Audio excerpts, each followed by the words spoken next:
Hi hi చెప్పు. నిన్నిప్పుడు ఆచి పంపించేస్తున్నా, అంటే అడవిలో వదిలేస్తున్నా. నిన్ను ఇంట్లో పెట్టుకోకూడదంట కదా, అందుకని నిన్ను ఎవరికన్నా చెప్దామంటే అదే జంతు సంరక్షణ కేంద్రం అంటారంట. వాళ్ళ నెంబరు తెలీదు, వాళ్ళు ఎక్కడుంటారో కూడా తెలీదు. అందుకని నేనేమి చేయలేను నిన్ను.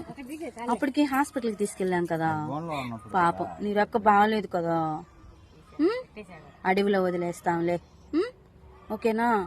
అక్కడ పప్పులు తిని, పప్పులు పురుగులు అవి తిని బతుకుతల్లి.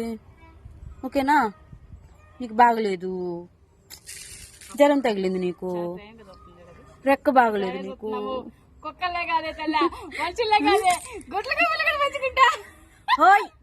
నీ పేరు ఫ్రెండ్స్ చెప్పాలి కదమ్మా, నీ పేరు చెప్పాలి కదా.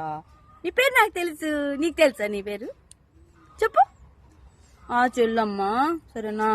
పాపం ఇదిగో రెక్క ఇరిగింది దానికి, పాపం.